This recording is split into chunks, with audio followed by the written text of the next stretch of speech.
Welcome to the Industrial Talk Podcast with Scott MacKenzie.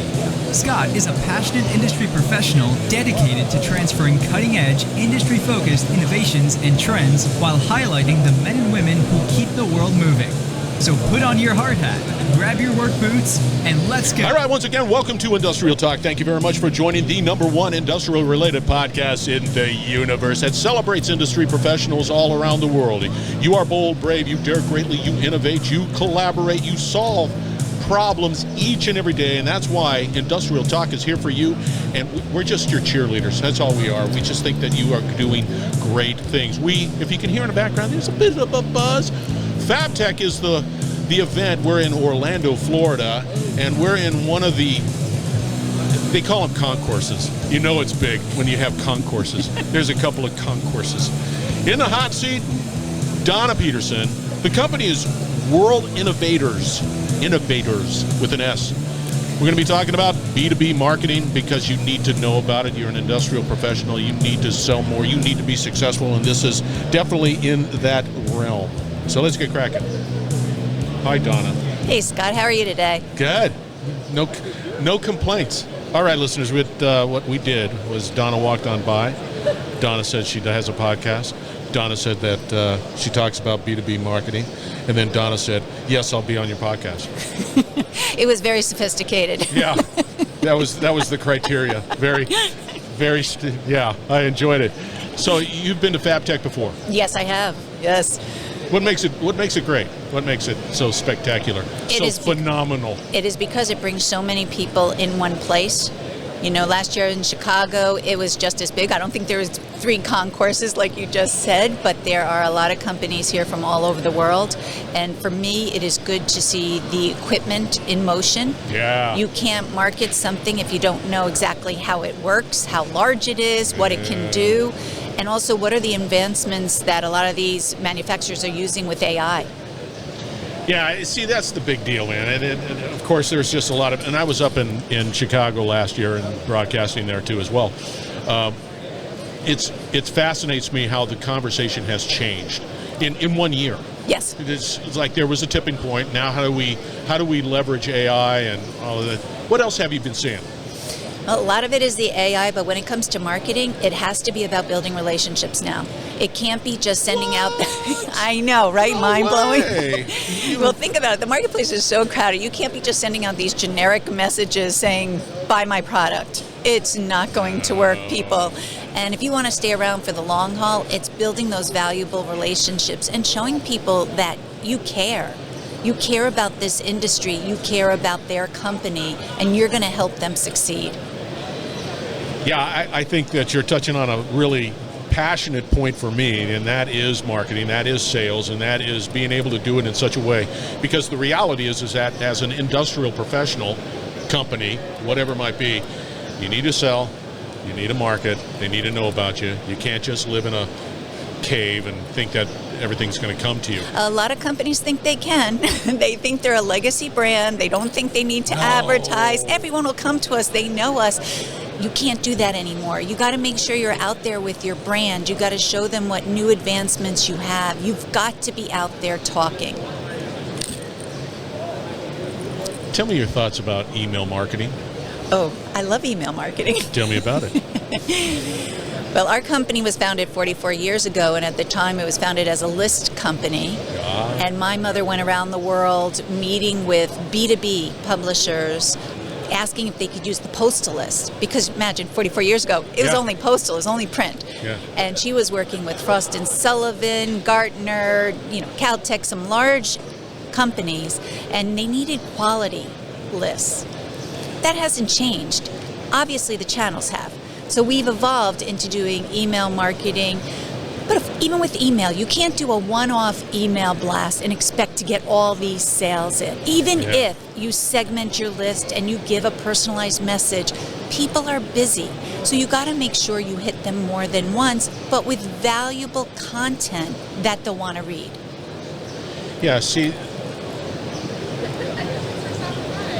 I have you speechless. No, that's a challenge. Because I'm of the opinion, just me, I get emails. Yes. And do I read them? Go ahead. Probably not. There, I don't. No. But I bet you if you got an email that had a subject line that spoke directly to something maybe you were working on or a challenge you were having right then, you would open that email. Yeah, it's true. How do you do that? Well, you whittle it down. You really get to know your client. You get to know their audience. You look at their house file. Make sure first that file is cleaned and updated. But look to see what they're engaging in. See what they're doing on social media. Social media. You can look on social media, but if it's an industry publisher, I work with a lot of the industry publishers that are out there in this space, and I ask them, like, what are your subscribers interested in? What articles are they reading? What are their challenges? So then when I go to my manufacturing clients, those are the kind of topics we talk about in their email piece. So maybe they will have maybe a part leveling machine, but we start the email out of, are these your challenges? And then we show them how this piece of equipment can help them with their challenges. A part leveling machine can help them with quality.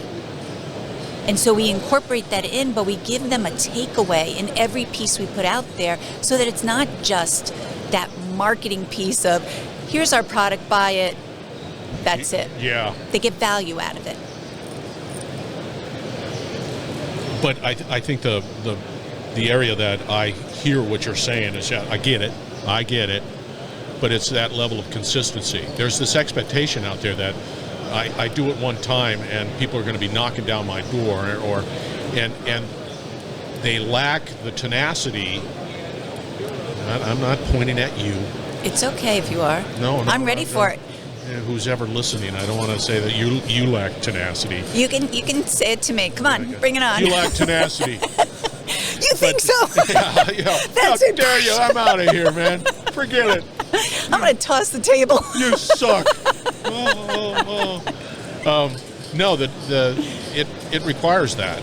It requires that effort to be able to just be top of mind. Yes. You don't know where they're at in that buying or that decision-making process, but you're just saying, if you do your research, if you do your Yes. your It's a homework, lot of research up front, which a lot of companies don't do. want to do. They don't want to do No. it because they feel like it's wasting money, and a lot of top decision makers are like, just get it out there. And I'm like, no, you're wasting your money doing that. Take the time, do the research, and put things out there. And I'm not saying all of them are going to be a home run, but we're going to monitor them and we're going to change them as we go along so that we are going to continue to get better and better at your marketing messages. And that's where we step in, because a lot of manufacturers here have lean marketing teams, lean sales teams. And then they'll be like, oh yeah, Donna, forget it. We don't have any time for research. Our marketing team is one. How could we possibly do it? That's where we sometimes go to support them, or I go to conferences and I just give them tips that they could do it themselves. And we mentioned it at the beginning. AI, ChatGPT is a great resource for that. How are you using it? ChatGPT, I do the paid version. And one of the there's a few areas that I love with the 4.0 version. One is I upload maybe like 10 documents. I ask it to analyze those 10 documents and give me the 5 biggest takeaways for a B2B marketing company that would be helping industrial brands. So they've evolved in a way of being able. Before, when I use AI, I would just sort of copy and paste. Okay. Whatever the verbiage. Now you can load up actual documents and it'll go into the document and do the AI thingy and then come up with the 5 takeaways. Yes, and one thing I will stress is no matter what they give you, you have to always look it over, fact check it, but then also put it into your own voice. It has to sound like your brand. If you just take what AI does and post it out there, it's going to be generic and sound like everybody else. You're not going to stand out from the competition, and you're not going to get those sales. But then again, you're asking me to do more work. But it's a human element to it. It's really going to save you time because when you're getting the ideas, for instance, let's say you have a presentation you want to do. Yeah. I can go to ChatGPT and say, okay, I'm going to give a presentation on how manufacturing companies can utilize ChatGPT. Could you give me an outline? Yeah. And I'll come back with an outline. Sometimes I have to give it more. You always have to give it more information. The more information you get of it, the better the response is. So I have to say, well, we're a 44-year-old B2B company. Right. I can't have anything from us saying, well, hey, dude, this is what you need to do. It's like, I don't sound like that. And I really need it to sound very professional, because industrial brands, we're not selling a pair of shoes here. We're selling expensive pieces of equipment, and that needs to have a certain tone to it. And so ChatGPT saves time with helping you with that outline, and then you can go out and create it. What other AI products are you using? I use Descript. I love Descript for our podcast. One of the features I love, especially with being here at Fabtech, is I'll upload a video and I can cancel out all the surrounding noise so that people would hear just the two people talking. Yeah, but I like the noise. Well, the noise is good, and it's like, important hey, for fuzzy buzz. and it's important for people to see that you're actually on the floor at these shows. Yeah. Because don't say you are industrial talk and you're not here. Yeah, well, You know sometimes I'm not here. I'm here. Don't here. tell anyone. I'm here now. Don't tell anyone. I was supposed to be at a conference last week, but they had a hurricane. Oh my goodness, that hurricane. It caused a lot of problems. Yeah. Without a doubt. So Descript, I don't know that one. Descript is a great one for editing videos. Of course, video is very popular. It's very responsive. You come to a trade show like this, you can show people how a piece of equipment is used, what it produces, and people will watch the video before they'll just look at words. Oh, yeah, absolutely. Yeah. I agree with that 100%. Are you consulting clients on how to deliver messages? Yes. And videos and how to put them together? Because sometimes there's a lack of confidence. Yes, there is. Matter of fact, I was just at a booth and I said to the woman we were discussing the media kit, and I'm like, I really would like to film you telling me this. She said, oh, no. I said, it'll be easy. It's like you're just talking to me. Don't even pay attention to the camera. Yeah. But you have to remember, 75% of our population is scared to death of public speaking. Just in general. In general. But what you have to realize is if 75% of the public population is scared of public speaking, if you just get up, they think you're a hero before you've even opened your mouth. Yeah, that's a good point. I was petrified of public speaking 4 years ago. You know what changed? Look at you. I joined Toastmasters. Did you really? I am a big proponent of Toastmasters. I joined Toastmasters. I now lecture in church. I do a podcast. I will jump on a video when I walk by some crazy man's booth. Yeah. Where normally I would have done the quick, step away. I didn't really hear him. Do the crab, which happens quite frequently at industrial conferences. Yes. Oh, my phone rang. Gotta go. The hubbub. I don't know. But what people don't realize is that if you sit on a video, your customers, your prospects can get a real feel for who you are. Oh, it's a no-brainer. It's a no-brainer, and I'm a big proponent of the fact that if you're doing it, you can open doors. Yes. You can open valuable doors. No, you don't have to look at the analytic. You do. I know I do. Some people do. But sometimes it's just a simple fact that you're out there. Yep. You're doing it. You're stretching yourself, and you're just saying, okay, I'll just be real. And just go with it. Step outside your comfort zone. You'll be amazed at the wonderful things that can happen. You know, me starting a podcast has opened up so many doors. And it's even with people I've known who have been guests, but we do the podcast and I'll find out something new about them I didn't know. Or a lot of them say, it always happens. It does. You learn something. And what are we doing then? We're building that relationship. We're developing our relationship even deeper. Yeah. That will stand the test of time. Yeah. When my mom started the company 44 years ago, there are still people we do business with. Yeah. Yes. That's a hell of a statement. It is. That's a hell of a statement. And a lot of our clients that we've had have been for over 20 years. Because we try to always show them the value that, hey, I'm not just going to help you market your industrial products. I go to your trade shows. I talk to the exhibitors. I find out what the challenges are. It's like actors who say when they're taking on a role, they kind of get into that character and they stay in that character for a while before the movie gets shot. Yeah. That's what I try to do here. I try to get into the feel of I'm a manufacturer, this is my product, who would be interested? How can I make them pay attention to the marketing message? Okay, I have to ask this question just because of it.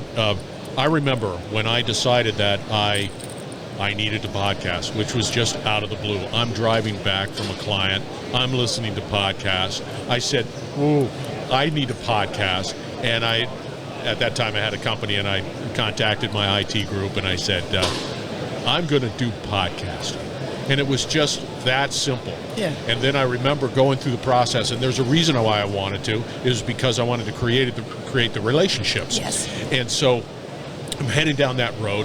I'm doing the research. I'm finding the mixer. I'm telling you, I was almost throwing up with all of the stuff that hit me, right? Yeah. I've got the mixer. I've got the mic. I've got a website that I've got to update, and I've got to do all of this stuff, right? Yeah.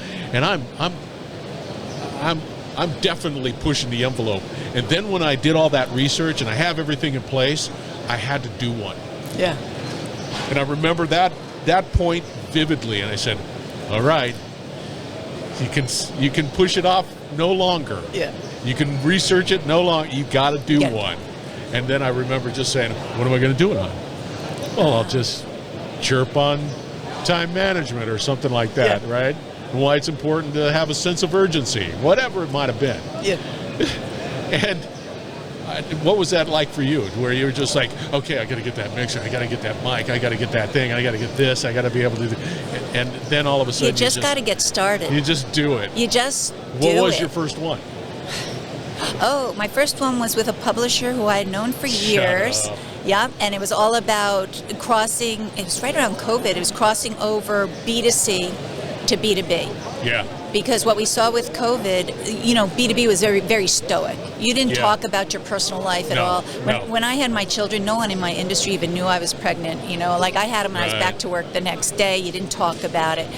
COVID hits, all of a sudden we're in people's personal homes. We're seeing their kids, we're seeing their dog, we're meeting their Yeah. mailman, for goodness sakes. Yeah. And it just broke down those barriers, and it was talking about humanizing these B2B brands. And so these large manufacturers sometimes think, oh, I don't need to market. Everyone knows who we are, what products we have. Right. Well, they want to get to know the humans. They want to get to know the And I think humans and the brands. Well, you're touching on a very, very important component.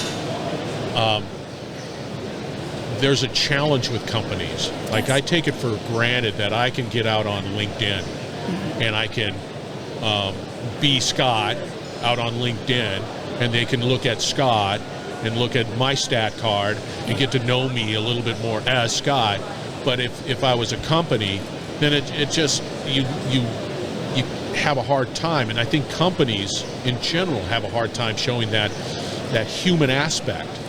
And I don't know what the secret sauce is, because I'm dealing with that with another company right now, and I'm just like, well, if it was me, Yeah. Scott, I would be doing this, that, and the other thing, and it's Scott. Yeah. But you have a company. Yep, I think you have to do baby steps. I agree. I've gotten a lot of pushback from companies. Either one, they're too busy, or they don't see why it's necessary to get that human flavor out there.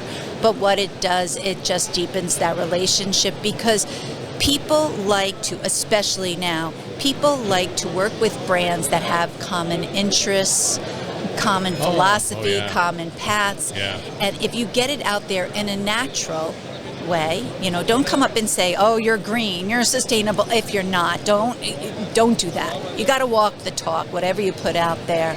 But for us, we never used to talk that we were a family-owned company. Wow. We never talked that we were women-owned. Wow. But now, if people, I talk about it, because there's a difference when you deal with family-owned, like, all our skin's in this game. We will do everything for our clients because we treat our clients as if they're part of the family. That's different than other marketing agencies out there that might want to, build up their revenue and then sell off the company. Yeah. We're around 44. We're not doing that. So when we go into manufacturing companies, it's the same thing. Show us the inner you. What makes your company unique? Right. And when you get into the uniqueness of a company, they don't really have a competitor then. You might be manufacturing a similar product to somebody else, but if you show your uniqueness and you connect with people because you're family owned, or maybe your offices are in Texas, or maybe your whole place runs, whatever it might be, you start to connect with people on a personal level, they'll want to work with you. It just seems so basic and straightforward. It's common sense. It is. It really is common sense. Think about who you want to buy from.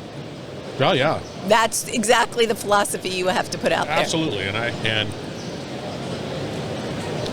it's a learning process. Look at where we're at. Speaking of where we're at, outside of AI, what other future things that you see sort of trending out there in the B2B market?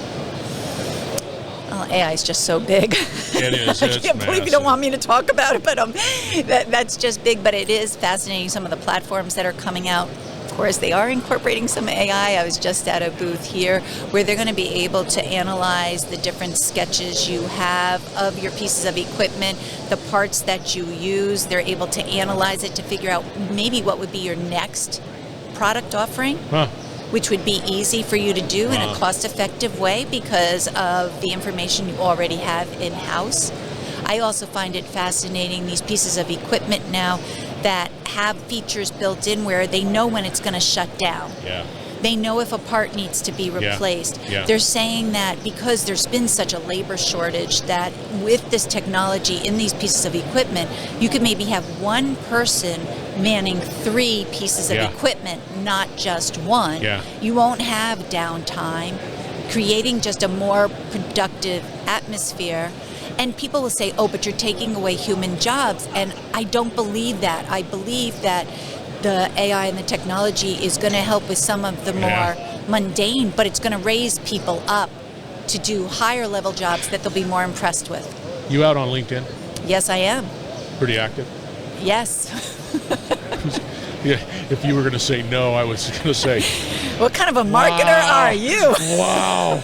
Delete this episode. Thank goodness. Well, you are absolutely wonderful. Thank you for saying yes. Oh, thank you for asking. All right, listeners, we're going to have all the contact information for Donna out on Industrial Talk. Fear not. You need to reach out to her. You need to find out more. She's definitely got her fingers on the pulse of what's taking place. And if you're an industrial individual, market. Please. We want you to succeed. We'll do everything we can to help you succeed. All right, we're broadcasting from Fabtech here in Orlando, Florida. And again, we're in one of the concourses. So there's a lot of people here. You need to put this on your calendar. If you're not here this year, put it on your calendar for next year. You will not be disappointed. Stay tuned. We will be right back. You're listening to the Industrial Talk Podcast Network.